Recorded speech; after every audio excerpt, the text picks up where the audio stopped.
ጤና ይስጥልን የተከበራችሁ የሬዲዮ ቤተሰቦችና አድማጮች የዕለቱን ዜናዎች እናሰማችኋለን። ዜናው የምናሰማችሁን ሀብታሙ አስፋና ተምርግረን ባለንበት ሰዓት አቆጣጠር የዛሬ ግንቦት 26 ቀን 2018 ዓ.ም ዜናዎችን ከማሰማታችን በፊት አርዕስተ ዜናውን እናስቀድማለን። የፋኖ ሁለገብ ጥሪ፣ የቡነ ማቲያስ አቤቱታ፣ የስሙላው ምርጫና የጥምረቱ ውሳኔ፣ የቁጭ አፈናና የፓርቲ ውሳኔ፣ በኢትዮጵያ ጉዳይ የተባበሩት መንግስታት መጠራት፣ የሙስሊም መምህራን በቃ ጥሪ፣ አክራሪነትና ጥቃቱ፣ እገታውና የተቃውሞ ማመልከቻ፣ ትራዊ ጉዳይ፣ ትራምፕ የሚሉና ሌሎችም ወቅታዊ ዜናዎች ያሉን ዝርዝሩን ነው።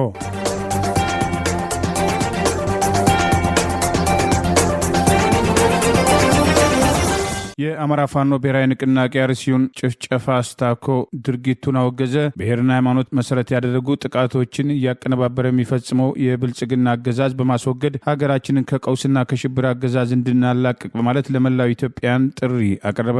የአማራ ፋኖ ብሔራዊ ንቅናቄ አፋብን ዛሬ ግንቦት 26 ቀን 2018 ዓ.ም በአርሲ ኦርቶዶክሳውያን ላይ የደረሰውን ጭፍጨፋ አስመልክቶ ባወጣው መግለጫ ሃይማኖትና ብሔር ተኮር ጥቃቶች መንግስት መር የብልጽግናው አገዛዝ በተለያየ መንገድ ባደራጃቸው ኃይሎች እየፈጸመ ያለው ድርጊት መሆኑን አውግዞ በህዝቡ ላይ የደረሰ ያለውን መከራ፣ ማንነትና ሃይማኖት ተኮር ጥቃቶችን ለማስቆም የብልጽግናው አገዛዝ በማስወገድ ሀገራችንን ከቀውስና ከሽብር አገዛዝ እንድናላቅቅ መላው ኢትዮጵያን ሁሉ ጥሪ እናቀርባለን ሲል ባወጣው መግለጫ አስታውቋል። የአማራ ፋኖ ብሔራዊ ንቅናቄ በኢትዮጵያ ኦርቶዶክስ ተዋሕዶ ቤተክርስቲያን ምስራቅ አርሲ ሀገረ ስብከት ስር በሚገኙ ወረዳዎች ነዋሪ የሆኑ የቤተ ክህነቷ ታላላቅ አባቶች፣ ካህናትና ምዕመናን ላይ በደረሰው ጭፍጨፋ ከፍተኛ ሐዘን እንደተሰማው በገለጸበት በዚሁ መግለጫ ምስራቅ አርሲ ሀገረ ስብከት እንዳሳወቀው ከግንቦት 23 ቀን 2018 ጀምሮ በአርሲ ሀገረ ስብከት በአስኮ ወረዳ፣ በሽርካ ወረዳና በሆንቆሎ ዋቤ ወረዳ በርካታ ኦርቶዶክሳውያን ሲገደሉ የ101 ዓመት ዕድሜ ያለው የጠላታ ቅዱስ ገብርኤል ቤተክርስቲያን ሙሉ በሙሉ በእሳት መውደሙንም አስታውሷል። የካራ ኩፍትና መድኃኔዓለም ቤተክርስቲያን ላይም ዘረፋ የተካሄደ ሲሆን ምዕመናን ጽላቱን ይዘው ተሰደዋል። መኖሪያ ቤታቸውም ተቃጥሏል። በተጨማሪም በአስኮ ወረዳ ከ280 በላይ ተፈናቅለዋል። ኦርቶዶክሳውያን ተወልደው ካደጉበት ተወልደው ከሳሙበት ቀያቸው በሃይማኖታቸው ብቻ ቤታቸው እየተለየ ተቃጥሏል። ንብረታቸውና ከብቶቻቸው ተዘርፈዋል። ከጥቃቱ የተረፉት ነዋሪዎችም ይዘው የሸሹት እምነታቸውና ማንነታቸውን ብቻ በመሆኑ አሁን ላይ ሜዳ ላይ ወድቀዋል በማለት ንቅናቄው ባወጣው በዚሁ መግለጫ አስታውሷል። አርሲን ጨምሮ የእምነት የቋንቋና የማንነት ብዝሃ ባለባቸው አካባቢዎች ላይ ኢመደበኛ ኃይሎችን በማደራጀት በዜጎች ላይ ሽብር የሚፈጽመው የብልጽግና አገዛዝ መሰል የዘር ማጥፋት ወንጀል በግልጽና በስውር ሲፈጽም ይህ የመጀመሪያው እንዳልሆነም አስታውሷል። በዚህ ዓመት በምስራቅ አርሲ ዞን በብዙ መቶዎች የሚቆጠሩ ኦርቶዶክሳውያን በተመሳሳይ መንገድ ተገድለዋል። በርካታ ምዕመናንም የደረሱበት አይታወቅም። በመሆኑም ይህ ጉዳይ ለህዝብ ጆሮ እንዲደርስ ያደረገው የሚዲያ አካላትና የተፈጸመውን የሽብር ተግባር ያወገዙ የፖለቲካ ኃይሎችን እያመሰገንን ጨፍጫፊውን የብልጽግና ስርዓት ለማስወገድ እየታገላችሁ ያላችሁ ኦሮሞ ፖለቲካ ኃይሎችና ተጽዕኖ ፈጣሪ ፖለቲከኞች መሬት የወረደ ትግል በማድረግ በኦሮሚያ ክልል የሚኖረው አማራ ህዝብ ህልውናው እንዲከበር የበኩላችሁን እንድታደርጉ ወገናዊ ጥሪያችንን እናቀርባለን ሲል ንቅናቄው በዚሁ መግለጫ አስታውቋል። የአገር ውስጥና ዓለም አቀፍ የሰብአዊ መብት ተሟጋቾች ማንነትና ሃይማኖት መሰረት ያደረገውን መንግስት መር ጭፍጨፋ በዝምታ ማየታችሁ ከመተባበር ተለይቶ የማይታይ በመሆኑ የአሁኑን ጨምሮ ከዚህ በፊት የተፈጸሙት የሽብር ተግባራት ተጣርተው በአገዛዙ ላይ ዲፕሎማሲያዊ እርምጃ እንዲወሰድ ግፊት እንድታደርጉ እንጠይቃለን ሲል ንቅናቄው አስታውቋል። ይህንን ብሔርና ሃይማኖት መሰረት ያደረገ መንግስታዊ ግድያ፣ አዳዲስ ገዳይ ዩኒቶችን በማቋቋም የሚፈጽመውና የሚያስፈጽመው የብልጽግና አገዛዝ በማስወገድ ሀገራችንን ከቀውስና ከሽብር አገዛዝ እንድናላቀቅ ለመላው ኢትዮጵያን ሁሉ ጥሪ እናቀርባለን በማለት የአማራ ፋኖ ብሔራዊ ንቅናቄ ዛሬ ግንቦት 26 ቀን 2018 ዓ.ም የአርሲውን ጭፍጨፋ አስታኮ ባወጣው መግለጫ ጥሪ አቅርበዋል። በኦሮሚያ ክልል አርሲ ዞን በምዕመናንና በአብያተ ክርስቲያናት ላይ የሚፈጸመው ጥቃት መቀጠሉ እስከ መቼ የሚል ሐዘን እንደፈጠረባቸው የኢትዮጵያ ኦርቶዶክስ ተዋሕዶ ቤተክርስቲያን ፓትርያርክ ብፁዕ ወቅዱስ አቡነ ማቲያስ ባስተላለፉት መልእክትም አስታወቁ። ባለፈው እሁድናም ሰኞ በምስራቅ አርሲ ዞን ውስጥ በሚገኙ የተለያዩ ወረዳዎች ውስጥ በታጣቂዎች በተፈጸመው ጥቃት 13 የሚሆኑ ኦርቶዶክሳውያን ሲገደሉ አንድ ዕድሜ ጠገብም አብያተ ክርስቲያን በእሳትም የወደመ መሆኑንና ሌሎችም ቤተክርስቲያን ላይ ዝርፊያና ጉዳት መድረሱን የሀገረ ስብከቱ ሊቀ ጳጳስንና ነዋሪዎችን ጠቅሰን መዘገባችን ይታወሳል። ይህን ተከትሎ ብፁዕ ወቅዱስ አቡነ ማቲያስ በአርሲ ሀገረ ስብከት በቤተክርስቲያናትና በምዕመናን ላይ የደረሰውን ጥቃት በማስመልከት መልእክት ያስተላለፉ ሲሆን ብፁዕነታቸው በአርሲ ሀገረ ስብከትም በአስኮ፣ በሸርካ፣ በሆንቆሎ፣ በዋቢና በሞኔሳ ወረዳዎች በተፈጸሙ ጥቃቶች በመንፈስ ቅዱስ ልጆቻችንና በቅዱስ ቤተክርስቲያን ላይ ስለደረሰው አሰቃቂ ጥቃት የሰማነው በተሰበረ ልብ ነው ብለዋል። በጥቃቱ በርካታ ምዕመናን በግፍ መሰዋታቸውንና በመቶዎች የሚቆጠሩ ወገኖችም ከቀያቸው መፈናቀላቸውን ቤተክርስቲያናችንን በእጅጉ ያሳዘነ ክስተት ነው ያሉት ብፁዕነታቸው በአሩሲ ምድር በተደጋጋሚ የሚስተዋለው በደልና ግፍ በሁላችንም ልቦና ውስጥ እስከ መቼ የሚል የቁጭትና የሐዘን ጥያቄ ፈጥሮብናልም ብለዋል። ቢቢሲ ያነጋገራቸው የአካባቢው ነዋሪዎችና የቤተክርስቲያኗ ምዕመናን ጥቃቱ እሁድ ዕለት ጀምሮ እስከ ሰኞ ድረስ የቀጠለ መሆኑንና እድሜያቸው ከ80 እስከ 25 ዓመት የሆናቸው ሰዎች በታጣቂዎች መገደላቸውን እንደዚሁም ዝርፊያና የቤቶችም ቃጠሎ መፈጸሙን ገልጸዋል። ጥቃቱ የተፈጸመበት የአሩሲና የሶማሌ ክልል ጅጅጋ ሀገረ ስብከት ሊቀ ጳጳስ ብፁዕ አቡነ ኤልሳ በጥቃቱ 13 ኦርቶዶክሳውያን መገደላቸውን ከ280 በላይ ምዕመናን መፈናቀላቸውና የ101 ዓመት ዕድሜ ጠገብ ቤተክርስቲያን መቃጠሉን የሟቾችንም ስም ዝርዝር በመግለጽ ማስታወቃቸውን በትላንትናው ዕለት ዘገባችን መግለጻችን ይታወሳል። ቅዱስ ፓትርያርኩ አቡነ ማትያስ የእምነት ነጻነት ተደፍሮ 100 ዓመታት ያስቆጠረ የጥለታም ቅዱስ ገብርኤል ቤተክርስቲያን መቃጠሉን እንዲሁም የካራም ኮፍቴና መድኃኔዓለም ቤተክርስቲያን መዘረፉን በመልእክታቸው ላይ አመልክተዋል። ቤተክርስቲያኗ በምድራዊ መከራ ውስጥ ያሉትን ምዕመናን በምታነጽበት በዚህ ወቅት ራሷ በፈተና ውስጥ ሆና መቸገሯ የጠቀሱት ቅዱስ ፓትርያርኩ በአሩሲ ውስጥ በተደጋጋሚ የሚፈጸመው ጥቃት ከመቆም ይልቅ እየባሰ መምጣቱን በመግለጽ የሚመለከታቸው የመንግስት አካላት ኃላፊዎችም ኃላፊነታቸውን እንዲወጡም ሲሉ ጥሪ አቅርበዋል። የበርካታም ኦርቶዶክሳውያን ሕይወት የጠፋበትና መፈናቀል ያስከተለውን የአሩሲን ጥቃት በተመለከተም ከፌዴራል መንግስቱም ከኦሮሚያ ክልል አስተዳደርም ሆነ ከዞኑ ኃላፊዎች እስካሁን ድረስም የተሰጠ አስተያየትም የለም። ሬሽን ለመቀባበል በተንቀሳቀሰ አገዛዙ የጠላት ኃይል ላይ የሰነዘረውን የደፈጣ ጥቃት ተከትሎ ድል መቀዳጀቱን ምኒልክ ዕዝ 106ኛ ኮር አስታወቀ።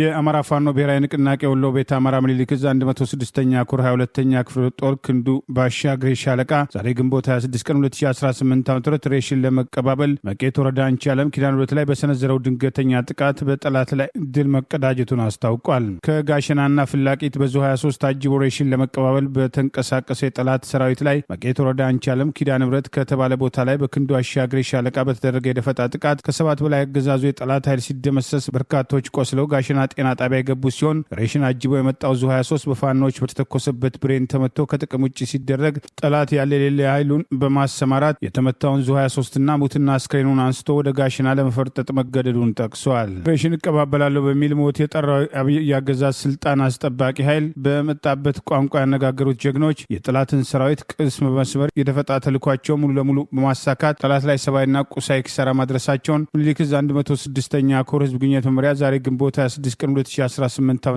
ባወጣው በዚሁ መረጃ ገልጿል። ይህ በእንዲህ እንዳለ በምንጃር ሸንኮራ ወረዳ በተደረገው ውጊያ አገዛዙ ኃይል ክፉኛ ጉዳት ማስተናገዱን የአማራ ፋኖ ብሔራዊ ንቅናቄ ሸዋ ጠቅላይ ግዛት አሳምነው ዕዝ ህዝብ ግንኙነት መምሪያ ዛሬ ግንቦት 26 ቀን 2018 ይፋ ባደረገው በዚሁ መረጃ ጠቅሷል። በሸዋ ጠቅላይ ግዛት ምንጃር ሸንኮራ ወረዳ አሳምነው ዕዝ ከሰምኮር ነበልባል ክፍለ ጦርና በአባት አርበኞች ጦር በትላንትናው ዕለት በነበረ ከፍተኛ የደፈጣ ጥቃት በአገዛዙ ጥምር ጦር ላይ ከፍተኛ ሰብአዊና ቁሳዊ ኪሳራ ማድረሱን ይኸው መረጃ ጠቅሷል። የተሳካ ኦፕሬሽን የተፈጸመው ትላንት ግንቦት 25 ቀን 2018 ከቀኑ 10 ሰዓት ከሩብ ጀምሮ እስከ ምሽቱ 1 ሰዓት ተኩል ድረስ ለሰዓታት በቆየ ውጊያ ሲሆን በውጊያም በአገዛዙ ስልጣን አስጠባቂ ኃይል ላይ ከፍተኛ ሰብአዊና ቁሳዊ ኪሳራ ማድረስ መቻሉን ገልጿል። የተጠናከረ ውጊያ የተደረገው በሞራ ቤት ቀበሌ መልካ ጅሎ የምርጫ ጣቢያ የተሰበሰበውን የምርጫ ኮሮጆ ይዞ ሲመለስ በነበረው የአብይ አገዛዝ ስልጣን አስጠባቂ ጥምር ጦር ላይ ሲሆን በዚህ እርምጃም በከሰም 2ኛ ኮር የነበልባል ክፍለ ጦር ሻለቃ ፋኖች እና በአባት አርበኞች ፋኖ ጥምረት በተከናወነው በዚሁ ጥቃት በጨሌ ቀበሌ ልዩ ስማቸው ጁምደርና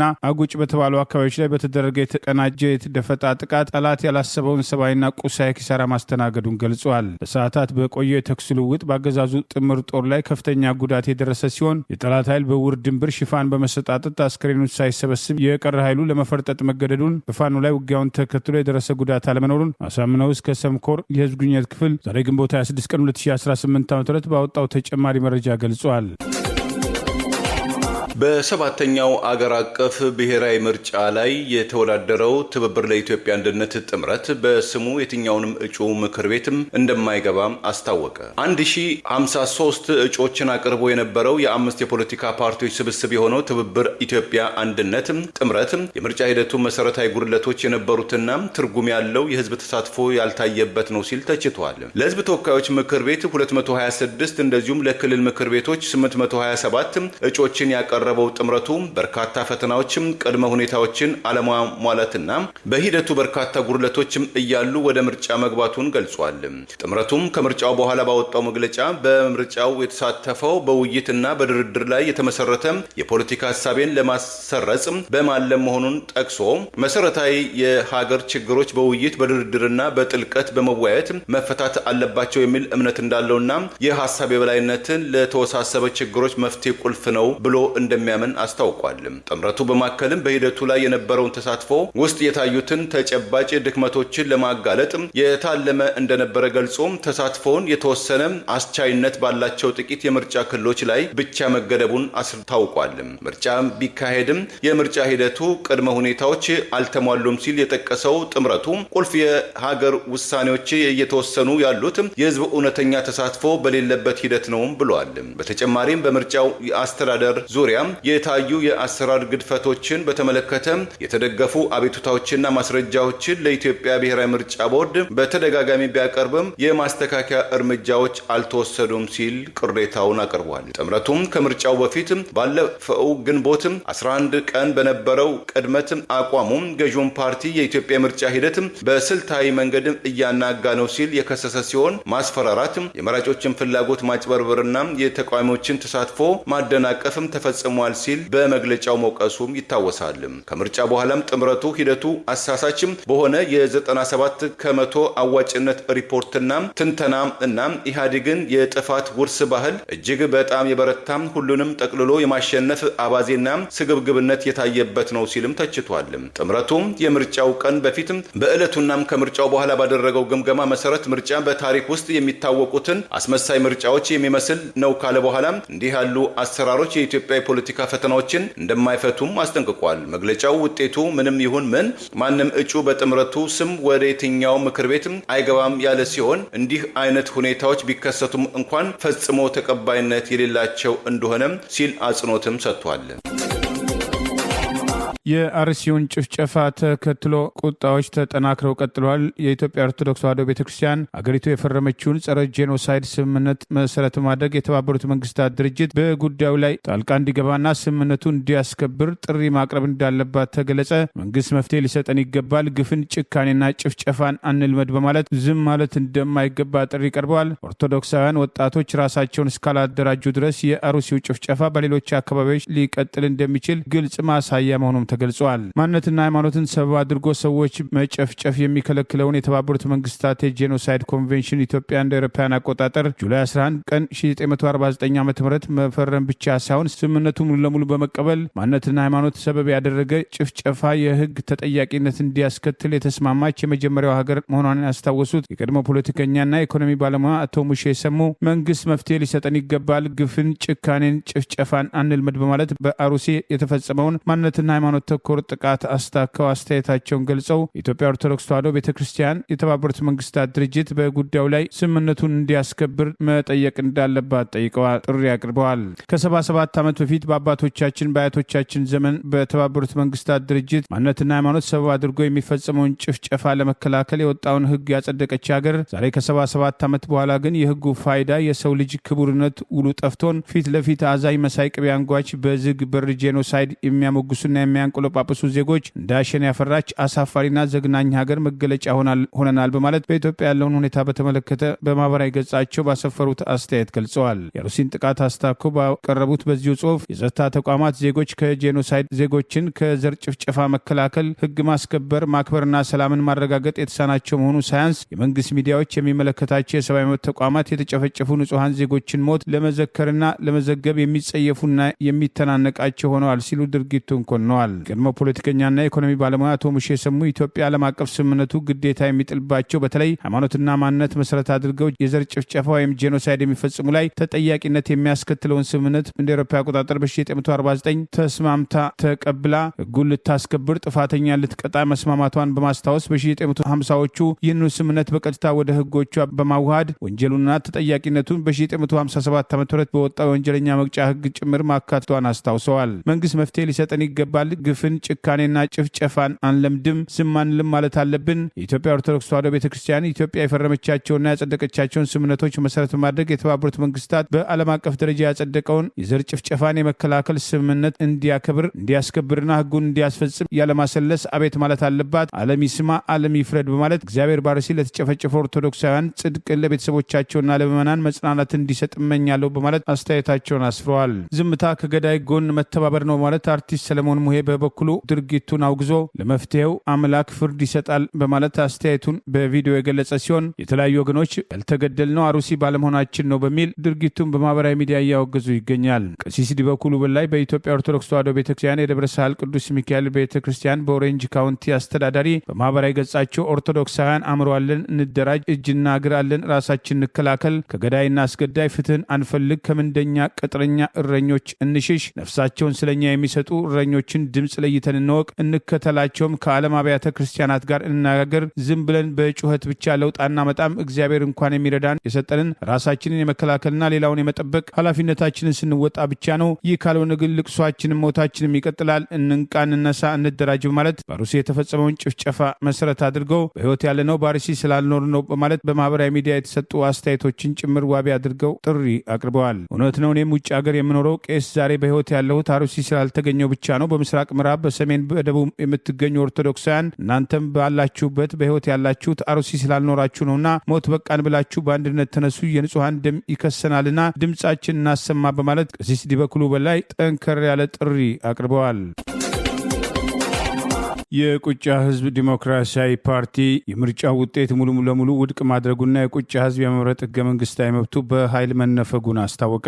በደቡብ ኢትዮጵያ ክልል በጋሞ ዞን መዋቅር ስር የሚገኙት የዘይሴና የቁጫ ብሔረሰቦች ሰብአዊና ዲሞክራሲያዊ መብቶቻቸውን ለማስከበር ከሚያደርጉት የህልውና ትግል ባሻገር ግንቦት 24 ቀን 2018 በተካሄደው 7ኛ ጠቅላላ ሀገራዊ ምርጫ ላይ የተፈጸመው መጠነ ሰፊ መዋቅራዊ ማጭበርበርና የአፈና እርምጃ ሂደቱ ሙሉ በሙሉ ህገወጥ መሆኑን ተናግረዋል። የምርጫ ቅስቀሳ እገዳና የእጩዎችን ግልት ተከትሎ በዕለተ ምርጫው ከመራጮች እጅ የድምፅ መስጫ ወረቀት በኃይል እስከ መንጠቅ የደረሰ ታሪካዊ ምርጫ ወንጀል መፈጸሙን የቁጫ ህዝብ ዴሞክራሲያዊ ፓርቲ ዛሬ ግንቦት 26 ቀን 2018 በአዲስ አበባ በሰጠው ጋዜጣዊ መግለጫ ይፋ አድርገዋል። በቁጫ ምርጫ ክልል የድምፅ አሰጣጥ ሂደት ከተጀመረ ሰዓት ጀምሮ በሁሉም ምርጫ ጣቢያዎች ማለት በሚቻል ደረጃ የምርጫ አስፈጻሚዎች፣ የገዢው ብልጽግና ፓርቲ ታዛቢዎች፣ የቀበሌ አመራሮችና የጸጥታ አካላት በመቀናጀት ከመራጩ ህዝብ እጅ የድምፅ መስጫ ወረቀትን በኃይል ነጥቀዋል። ምርጫውን በገለልተኝነት እንዲያስፈጽሙ የተመደቡ የምርጫ አስፈጻሚዎች ከአካባቢ የመንግስት አካላት ጋር በጥቅም በመተሳሰር ከመራጩ ህዝብ እጅ የድምፅ መስጫ ወረቀቶችን በኃይል በመቀማት ከህዝብ ፍላጎት ውጭ በራሳቸው ምርጫ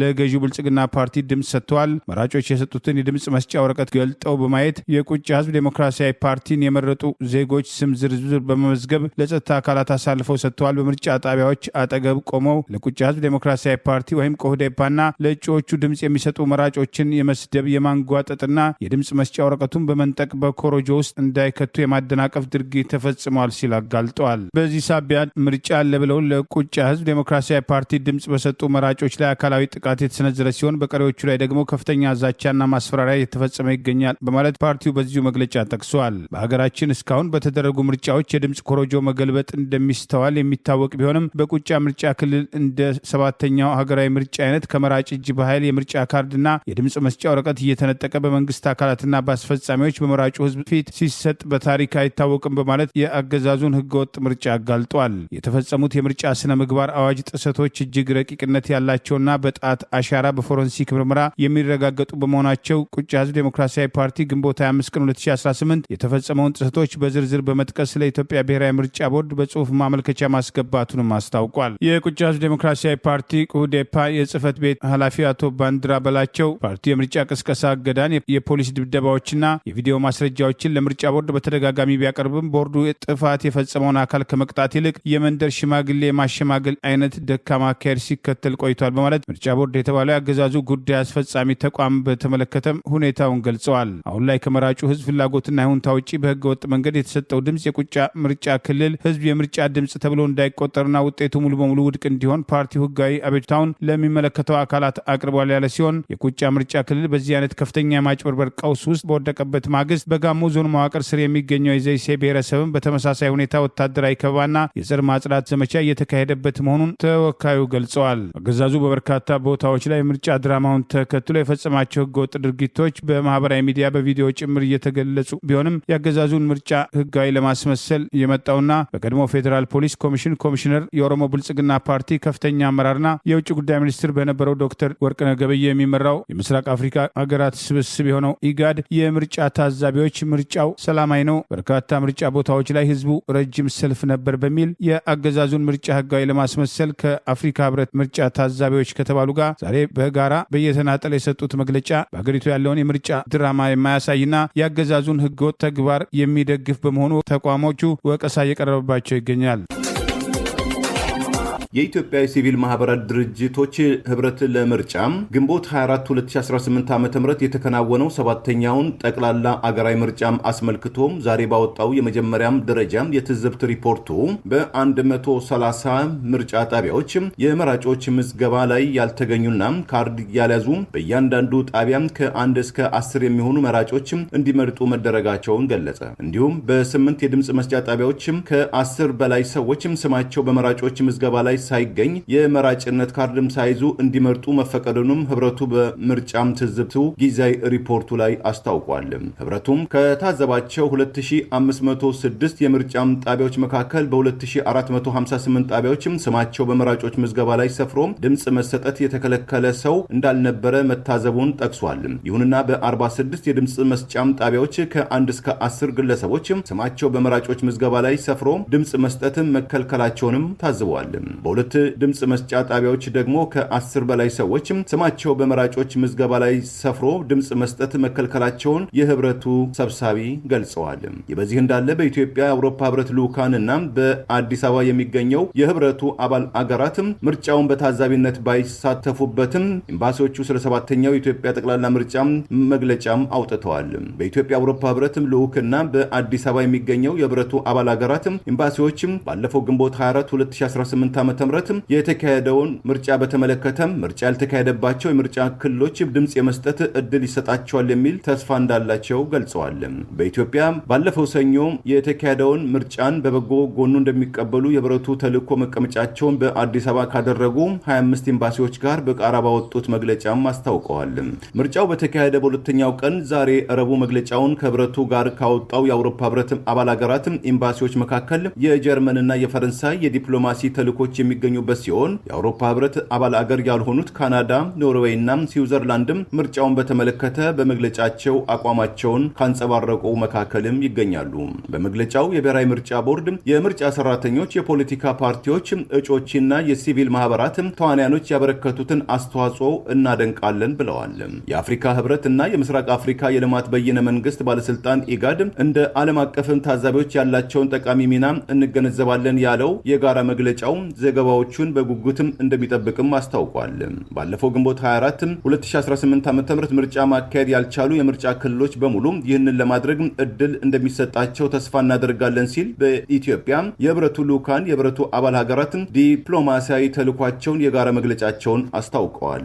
በአማራ ክልልና በኦሮሚያ ክልል በበርካታ አካባቢዎች በጦርነት በግጭትና በሰላም እጦትም ህዝቡ እየተሰቃየ ባለበት በትግራይ ክልል ውስጥም ያለው የፖለቲካ አውድ ባልሰከነበት ሁኔታ ምርጫ ማካሄድ ፍትሃዊነትና ግልጽነት አይኖረውም የሚሉ በርካታም ተቃውሞችም እየቀረቡ መሆኑን ከሚደርሱ መረጃዎች ለማወቅም ተችሏል። በአሩሲ የተፈጸመውን ጭፍጨፋ ተከትሎ የእስልምና እምነት መምህራን ከሆኑት መካከል ኡስታዝ አቡበከርን ጨምሮ አንዳንዶች አስተያየታቸውን በግልጽ መስጠት ጀምረዋል። የንጹሐን እልቂት በቃ ሊባል ይገባል ሲሉ ጥሪ አቅርበዋል። በኦሮሚያ ክልል በአርሲ ዞን በአስኮ ወረዳ በሺርካ ወረዳና ሆንቆሎ ዋቤ ወረዳ ታጣቂዎች ንጹሐን የኦርቶዶክስ እምነትና ክርስትና እምነት ተከታዮችን በመግደል በርካቶችን ከቤት ንብረታቸው ማፈናቀላቸውን በመስማቴ እጅግ አዝኛለሁ። ይህንን ሰይጣናዊ የጥፋት ተግባር በጽኑ አወግዛለሁ ሲሉ በማህበራዊ ትስስር ገጻቸው ኡስታዝ አቡበከር አህመድ አህመድ ተቃውሟቸውን አሰምተዋል። በአርሲ በተደጋጋሚ ንጹሃኖችን ኢላማ ያደረገ ጥቃት እየተበራከተ በየጊዜው ለቅሶና ዋይታ ብቻ እየተሰማ ያለ መፍትሄ መቀጠሉ እጅግ ያሳማል ያሉት ኡስታዝ አቡበከር ንጹሃን ዜጎች እያለቁ ያለው ከውጭ በመጣ ወራሪ ጠላት ሳይሆን ወንድሙ ላይ እየሰነዘረው ባለው አሳዛኝ የጭካኔ ጥቃት ነው ማለት ሀዘናቸውን ገልጸዋል። በሀገሩ ምድር በድህነት ህይወቱን እየመራ ለሚገኝ ንጹህ ህዝብ ከግራና በቀኝ በጠመንጃ በታጠቁ ኃይሎች በማያውቁት አጀንዳ ለሞት ለእልቂት ለስደት መዳረግ ልብ ይሰብራል ያሉት ኡስታዝ አቡበከር ይህ የንጹሃን እልቂት በቃ ሊባል ይገባል ሲሉ ተናግረዋል። ሁሉም ኢትዮጵያ የዚህ መሰሉ እልቂት ለአንዴና ለመጨረሻ ጊዜ ለማስቆም እጅ ለእጅ ተያይዞ ሊቆም ይገባል ያሉት ኡስታዝ አቡበከር በአርሲ በተደጋጋሚ እየተፈጸመ በሚገኘው ጥቃት ህይወታቸውን ላጡ ወገኖቻችን ቤተሰቦቻችን መጽናናት እመኛለሁ። ጉዳት ለደረሰባቸው ወገኖቻችንም ቶሎ ያገግሙ ዘንድ አላህ እንዲረዳቸው እንዲሁም የተፈናቀሉትም ወደ ቀያቸው ደህንነታቸው ተጠብቀው በአስቸኳይ ይመለሱ ዘንድ ልባዊ ምኞቴ ነው ሲሉ ኡስታዝ አቡበከር አህመድ ድምጻቸውን አሰምተዋል። ኡስታዝ አቡበከር አህመድን ጨምሮ የእስልምና እምነት የሃይማኖት መምህራን ያገዛዙን ግፍ ባለፉት ዓመታት አይተው እንዳላየ መሆናቸው በተደጋጋሚ ሲያስወቅሳቸው የነበረ ሲሆን በቅርቡ ድምጻዊ ቴዎድሮስ ካሳሁን በአገሪቱ ያለውን ተጨባጭ ሁኔታ በግልጽ ያሳያል፣ መከራ ውስጥ ያለውን ህዝብ ለነጻነት ይቀሰቅሳል የተባለውን ዳስጣል የተሰኘውን ዜማ ተከትሎ ትውልዱን ዳስጣል አትበሉ በማለት በመስጊድ መድረክ ላይ ለማስተማር የሞከሩትና ከፍተኛ ወቀሳ የደረሰባቸው ኡስታዝ ያሲን ኑሩ በበኩላቸው ምነው የተከበረው የሰው ልጅ ህይወት እንዲህ ረከሰ ደመና በማለት በአሩሲ የተፈጸመውን ጥቃት በበኩላቸው በማህበራዊ ገጻቸው አውግዘዋል። በምስራቅ አሩሲ በውድ ወገኖቻችን ላይ የተፈጸመው አሰቃቂ ጥቃት በመስማቴ የተሰማኝ ጥልቅና መሪር ሀዘን ለመግለጽ እወዳለሁ ያሉት ኡስታዝ ያሲን ኑሩ የብዙ ሃይማኖትና ብሔር ብሔረሰቦች እናት የሆነችው ሀገራችን ሰላም ለማናጋት ለዘመናት የተገነባውን የህዝቦች የእርስ በርስ የጠበቀ ትስስር ለመበጠስ ብሎም የዜጎችን ነፍስ ለርካሽ ዓለማዊ ግባቸው ማሳኪያ ለመጠቀም ያሰፈሰፉ ኩያን በተደጋጋሚ እየፈጸሙት ያለው ሀገር አጥፊ ድርጊት አጥብቄ እኮንናለሁ አወግዛለሁ ሲሉ በማህበራዊ ትስስር ገጻቸው በበኩላቸው ድምጻቸውን አሰምተዋል። አገዛዙ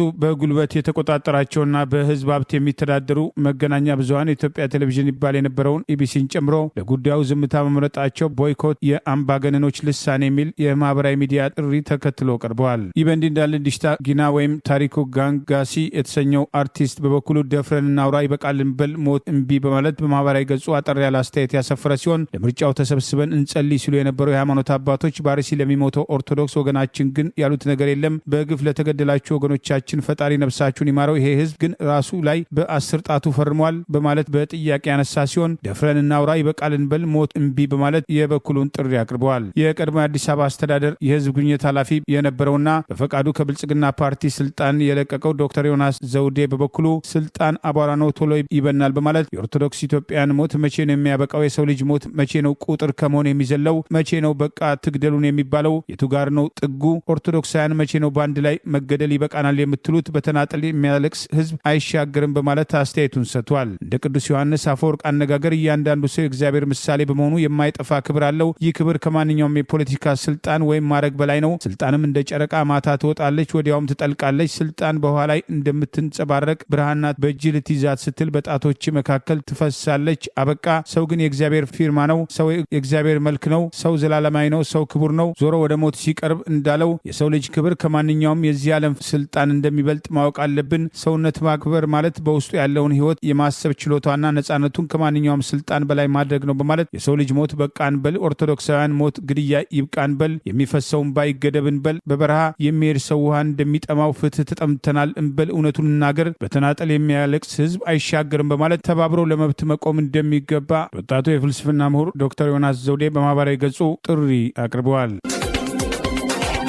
የኢትዮጵያ መገናኛ ብዙሃን ባለስልጣን በአዲስ ስታንዳርድ የበይነ መረብ መገናኛ ብዙሃን ላይ የወሰደውን ምዝገባ የመሰረዝ እርምጃ በፍርድ ቤትም ታግዶ እንዲቆይ አቤቱታ ቀረበ። አቤቱታውን ለፍርድ ቤትም ከፍተኛው ፍርድ ቤት ባቀረበው ክስ ያካተተው የመገናኛ ብዙሃን አሳታሚው ጃኪን ፐብሊሽንግ ኃላፊነቱ የተወሰነ የግል ማህበር ሲሆን ድርጅቱ በፌዴራል ከፍተኛ ፍርድ ቤት ልደታ ምድብ የአስተዳደር ጉዳዮች ችሎት ክስ መመስረቱን ከ3 ሳምንት በፊት ሚያዝያ 29 2018 መሆኑም ታውቋል። ክሱም የኢትዮጵያ መገናኛ ብዙሃን ባለስልጣን በየካቲት ወር አጋማሽ በአዲስ ስታንዳርድ ላይ የወሰደውን አስተዳደራዊ ያለውን እርምጃ በመቃወም የቀረበ መሆኑን አሳታሚው ድርጅት ዛሬ ባወጣው መግለጫ አስታውቋል። በፍርድ ቤት ክስ እንዲመሰረት ምክንያት የሆነው አስተዳደራዊ እርምጃ የአዲስ ስታንዳርድ የምዝገባ ምስክር ወረቀት መሰረዝን የተመለከተ ሲሆን የኢትዮጵያ መገናኛ ብዙሃን ባለስልጣን የበይነ መረብ መገናኛ ብዙሃን ምዝገባ መሰረዙን ያስታወቀው ባለፈው የካቲት ወር አጋማሽም ባወጣው መግለጫ መሆኑን መዘገባችን ይታወሳል። ተቆጣጣሪው መስሪያ ቤት ይህንን እርምጃ የወሰደው አሳታሚው ድርጅት የሚዲያ ስነ ምግባርን፣ የኢትዮጵያ ሕጎችንና የሀገርና የሕዝብን ብሔራዊ ጥቅምን አደጋ ላይ የሚጥሉ ያላቸውን ዘገባዎች በተደጋጋሚ አሰራጭቷል በሚል ምክንያት እንደሆነና ውሳኔውን በወቅቱ የተቃወመው የበይነ መረብ መገናኛ ብዙሃኑ የቀረቡበትን ውንጀላዎች ውድቅም አድርጎታል። መገናኛ ብዙሃኑ በዚህ ብቻም ሳይወሰን እርምጃውን በመቃወም ለባለስልጣኑ የስራ አመራር ቦርድ የአቤቱታ ደብዳቤ በማስገባት ምላሹን ሲጠባበቅ የቆየ ሲሆን የስራ አመራሩ ቦርድ የባለስልጣኑን ውሳኔ በይግባኝ የመመልከትም ስልጣን በ2013 ዓ.ም በወጣው የመገናኛ ብዙሃን አዋጅም ተሰጥቶታል። ቦርዱ አመልካቾችና ባለፍቃዶችም የሚቀርቡባቸውን አቤቱታዎች ባለፍቃዶችን አስመልክቶም ከህዝብ የቀረቡ ቅሬታዎችንና የመገናኛ ብዙሃን አዋጅ አፈጻጸም በሚመለከት በተሰጡ ውሳኔዎች ላይ የሚቀርቡ አቤቱታውን መርምሮ እንደሚወስን በዚህ ህግም ተደንግጓል። የአዲስ ስታንዳርድ አሳታሚ ድርጅት ዛሬ ባወጣው መግለጫ በመገናኛ ብዙሃኑ ላይ የተወሰደው እርምጃ ተገቢውን የአስተዳደራዊ ውሳኔ አሰጣጥ ሂደትም ሳይከተል የተላለፈ ነው በማለትም ለቦርዱ ያቀረበው የቅሬታ አቤቱታ ምንም አይነት ምላሽም አለማግኘቱን አመልክቷል። የባለስልጣኑ መስሪያ ቤት የወሰደው እርምጃም ከህግ አግባብ ውጪ የሆነና ሀሳብን በነጻነት የመግለጽ እንደዚሁም የመገናኛ ብዙሃን ነጻነትን ለመገደብ የታለመ መሆኑን በመግለጽ አዲስ ስታንዳርድም ክስ መስርቷል። ክሱ የቀረበለትም ፍርድ ቤትም በዚህ ጉዳይ ላይ ውሳኔ እስኪሰጥ ድረስም የባለስልጣን መስሪያ ቤቱ በወሰደው እርምጃ ላይ የእገዳ ትዕዛዝ ወይም ኢንጀክሽን እንዲሰጥለት አዲስ ስታንዳርድ ለችሎቱ አቤት ማለቱን አስታውቋል። በአሩሲ እየተፈጸመ ያለው ጭፍጨፋ ከዓለም አቀፉ የሽብር ድርጅት አይኤስ ጋር በቀጥታ ተመሳሳይ ሆነና አክራሪ ወሃቢያዎች የሚፈጽሙት ድርጊት በአገዛዙ የፖለቲካና የጸጥታ ሰዎች የሚደገፍ በመሆኑ ጉዳዩ ከኢትዮጵያ አልፎ ዓለም አቀፍ ትኩረት እንዲያገኝ መስራት ይገባል የሚሉ ጥሪዎች እየቀረቡ ነው። የአካባቢው ሀገረ ስብከት ስራ አስኪያጅ ለቢቢሲ ኦሮምኛ የሰጡት ቃለ መጠይቅ ቤተክርስቲያኗና ህዝቡን የካደ ለአገዛዙ ያደረ የሚል ተቃውሞ አስከትሎባቸዋል። በአሩሲ እየተፈጸመ ያለው ኦርቶዶክሳውያን ላይ ያነጣጠረ ጥቃት ሃይማኖታዊ ሽፋን ያለውና ወሃቢያ አክራሪዎች የሚፈጽሙት ድርጊት በመሆኑ ክርስቲያኖች ብቻ ሳይሆን ሌላውም ሰላም ወዳድ የሙስሊም ማህበረሰብ ሊያወግዘው የሚገባና ኢትዮጵያ ውስጥ በእምነት ተቻችሎ የኖረው ህዝብ ውስጥ አደገኛ እሳት እየነደደ መሆኑ ግልጽ ማሳያ በመሆኑ ሁኔታው ከኢትዮጵያ አልፎ ዓለም አቀፍ ትኩረት ሊያገኝ እንደሚገባ ጥሪ ቀርበዋል። በዓለም አቀፍ ደረጃ በሽብር ስማቸው የሚነሳ አይኤስ በእምነት ተቃራኒ ወገኖች ላይ የሚወስዱትን ጥቃት ተመሳሳይ ወሃቢያ አክራሪዎች በአሩሲ እየፈጸሙት ያለው ድርጊት ከጊዜ ወደ ጊዜ እያደገ ቢሆንም የአካባቢው አመራሮች፣ የጸጥታ ኃላፊዎች ጭምር የዚህ ቡድን አባልና ደጋፊ በመሆናቸው ያገዛዙ ባለስልጣናት ሁኔታውን ለማድበስበስ በመሞከር ሸኔ የሚል የዳቦ ስም ይስጡ እንጂ ራሳቸው የሚያውቁት እንቅስቃሴና ጸረ ክርስቲያን የሆነ አመለካከት ያላቸው ኦርቶዶክስን በማጥፋት ከአካባቢው ሙሉ ለሙሉ ለማጽዳት እቅድ አውጥተው እየተንቀሳቀሱና በአካባቢው ህገወጥ የሆነ የአክራሪ ወታደራዊ ካምፕ ጭምር ማቋቋማቸውን ይህን ሁኔታ ማድበስበስ አይገባም የሚሉ ጥሪዎች ተጠናክረው ቀጥለዋል። በአርሲና ሌሎች የኦሮሞ ቀጠናዎች ውስጥ ልክ እንደ ወለጋ ቀጠና ቢያንስ ቤተሰብን ከጥቃት የሚከላከል መስዋዕትነትን የሚቀንስ አጥቂዎችን የሚመክት አደረጃጀት መፍጠር ይገባል። የአካባቢው ባለስልጣናትና የጸጥታ ሰዎች የአማራ ብሔር ተወላጅ የሆኑና የኦርቶዶክሶችን ትጥቅ በማስፈታት ተከታታይ ጫናና ወከባ በማድረግ ለጥቃት ሲያመቻቿቸው በመቆየታቸው በአሩሲም ያላንዳች እርዳታ በየጊዜው መጨፍጨፋቸው ሊያበቃ የሚችለው በተደራጀ መንገድ መመከት ሲቻል ሲሆን፣ በሌላ በኩል በኢትዮጵያ ውስጥ እያቆጠቆጠ የመጣውን ጸረ ሃይማኖት መቻቻል የሆነውን የውሃብያ አክራሪ እንቅስቃሴ በኦነግ ሸኔ ስምና በሌላ ማድበስበስ አደጋው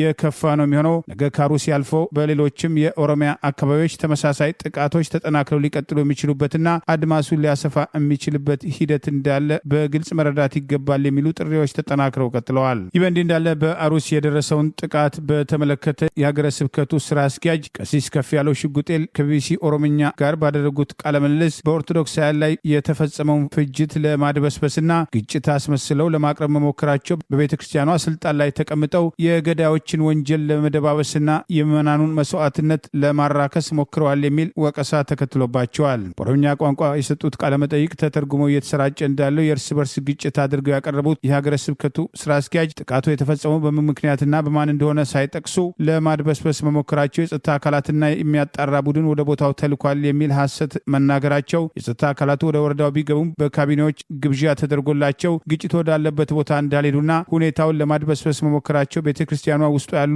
ሰዎች ጭምር አጥቂዎችን ፈርተውና ስልጣንና ጥቅም አታሏቸው የሚሰጡትን መግለጫ ልትከታተል ይገባል የሚሉ ወቀሳዎችም ተከትለው ቀርበዋል። ሁኔታው በአካባቢው የመረጋጋት ሁኔታ እንደሌለው ነገም ሌላ ጥቃት ሊሰማ እንደሚችልና በአሩሲ ስር ነቀል ለውጥ እስካልመጣ ድረስ በአካባቢው የሚደረገው ጥቃት ተጠናክሮ የሚቀጥል እንጂ የሚቋረጥ አለመሆኑን ሁኔታውን በቅርብ የሚከታተሉ ወገኖች ካለፈው ዓመት መጀመሪያ ጀምሮ እናት ፓርቲ በተደጋጋሚ ሁኔታውን ሲያስጠነቅቅና ወደ ከፋ ሂደት እንዳያመራ በሚል ሲማጸን የቆየ ቢሆንም በዚህ ዓመትም ተመሳሳይ ተደጋጋሚ ጥቃት በአካባቢው ሲፈጸም መቆየቱ አይዘነጋም። ኦርቶዶክሳውያን በተደራጀ መንገድ በተለይም በአሩሲ የሚገኙ ተደራጅተው ራሳቸውን ከጥቃት የሚከላከሉበት መንገድ ካልተፈጠረና ሌላውም ኦርቶዶክስ ለነሱ አጋርነቱን እስካላሳየ ድረስ የአሩሲ ተራ ነገ የሌላው ይሆናል፣ ያልተገደልነው አሩሲ ስላልነበርን ነው በሚል በማህበራዊ ሚዲያ ጠንከር ያሉ ተቃውሞዎች እየቀረቡ ይገኛል። አንድ ኤርትራዊ ዜጋ ሁለት ኢትዮጵያን እንስቶችን ወደ ምስራቅ አውሮፓዊቷ ሊቱዌኒያ በህገወጥ መንገድ አሰርጎ ለማስገባት አሲሯል ተብሎም ከፍርድ ቤት ቀረበ። በህገወጥ መንገድ ወደ ሊቱዌኒያ የሚገቡ ስደተኞች ቁጥርም በእጥፍ መጨመሩ ተገለጸ። ለጊዜው ስሙ ያልተገለጸው ኤርትራዊ ዜጋ የሆነው በምህጻረ ቃል GMA ተብሎ የተጠራው የ26 ዓመቱ ተጠርጣሪ የእድሜ አቻዎች የሆኑ ሁለት ኢትዮጵያን እንስቶችን በተጨበረበረ የጉዞ ሰነድ አማካኝነት ድንበር አሳብረው ሊቱዌኒያ ግዛት በህገወጥ መንገድም ገብተዋል ሲል ክስም ቀርቦባቸዋል። በዚህ መሰረትም ኤርትራዊ ተጠርጣሪ በህገወጥ የሰዎች ማዘዋወር ሲከሰስ ኢትዮጵያኑ እንስቶች የተጨበረበረ ሰነድ በመጠቀም የሚል ክስ ቻርጅ እንደተከፈተባቸው LRT ዘግቧል። በግሪክ የሚኖሩ ኤርትራውያን ዜጎችን የመኖሪያ ፈቃድና የጉዞ ሰነድን በሐሰት ይዘዋል የተባሉትም ሁለቱም ኢትዮጵያን ተጠርጣሪዎች ቀደም ሲል ከቤላሩስ ውስጥ ከሚኖሩበት የስደተኞች ተቋም ወደ ሊቱዌኒያ ግዛት በህገወጥ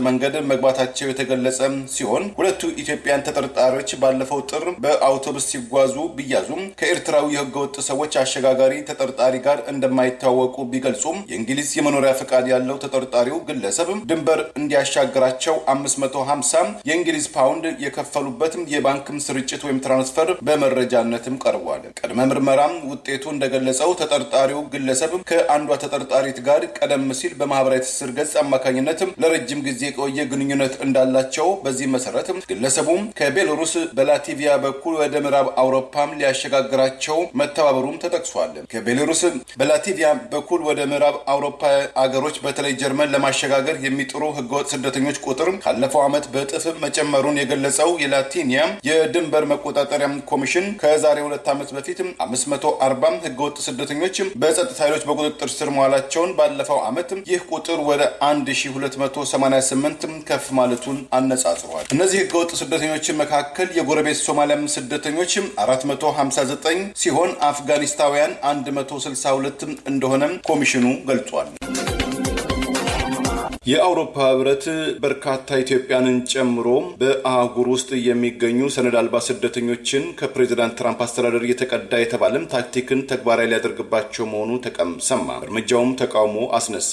አዲስ በጸደቀው የህብረቱ ጸረ ስደተኞች ፖሊሲ እንደ ወቅቱ የአሜሪካ የጸጥታ ኃይሎች ከቤት ወደ ቤት በመሄድ ህገወጥ ስደተኞችን ይታደናሉ፣ ወደ እስር ቤትም ይወረወራሉ፣ ወደ መጡበት ሀገራት አሊያም ወደ ሶስተኛ ሀገራትም ይሰደዳሉ አሊያም ይፈናቀላሉ። ከአውሮፓ ምድር አልባረርም የሚል ለበረራ ደህንነት ስጋት የሆኑ ሰነድ አልባ ስደተኞችም እስከ 2 ዓመት ድረስም በእስር ቤትም ይቆያሉ። ትዕዛዙን ተግባራዊ የሚያደርጉ አስፈጻሚ አካላትም እንደዚሁም የጥቅምና የውሎ አበል እድላቸው ይቋረጣልም ተብሏል። ተገን ጠያቂ ስደተኞች ወደ አገራቸው እስከሚመለሱ ድረስ በሌሎችም ሶስተኛ አገራት ውስጥ ላልተወሰነ ጊዜያት የሚያቆየው አሰራሩን ተግባራዊ ለማድረግ ከበርካታ አፍሪካ አገራት ጋር ንግግር ማድረጋቸውም ተዘግቧል። ከኮሚሽኑ የወጣው የፕሬስ ሪሊዝ እንዳመለከተው ከአዋቂዎችም ጋር የሌሉ ለአቅመ አዳም ለአቅመ ሔዋን ያልደረሱ አንአካምፓኒድ ማይነርስ ኤንድ ፋሚሊ ዊዝ ቺልድረን በእስር ቤት ውስጥ እንዲቆዩ ይደረጋል። ለአውሮፓ ህብረት አገራት ስጋት የሚሆኑ ሰዎች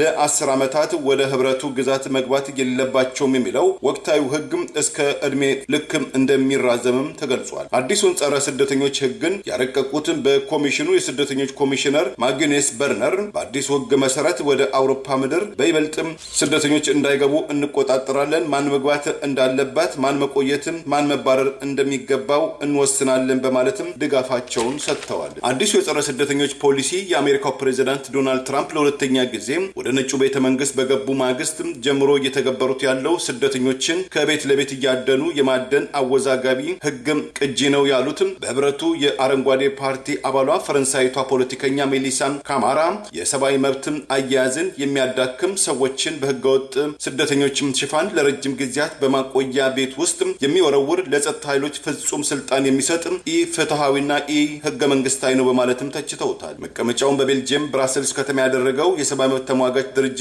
ኃላፊዋ ሲልቪያም ካርቴያን በበኩላቸው በመቶ ሺዎች የሚቆጠሩ ሰዎችን ለጉዳትና ለአመጻ የሚዳርግ ቤተሰብን ከቤተሰብ የሚለይ ሰዎች ወደማያውቁት ስፍራ በኃይል የሚያፈናቅል ከአትላንቲክ ውቅያኖስ ማዶ በምድረ አሜሪካ የተስተዋለውን የአይሲ ሰራተኞችም ጭካኔ ያሉትን አያዝን በአውሮፓ ምድር እንዲተገበር የሚያደርግ ሂደት ነው በማለትም ስጋታቸውን ተቋማቸውን ገልጸዋል። በ10 ሺዎች የተቆጠሩ ኢትዮጵያንን ጨምሮ 1.3 ሚሊዮን ጦርነትና አመጻን የሸሹ ሰነድ አልባ ስደተኞች በአውሮፓ ሀገራት ውስጥ እንደሚኖሩ የተለያዩ መረጃዎች ይገልጻሉ።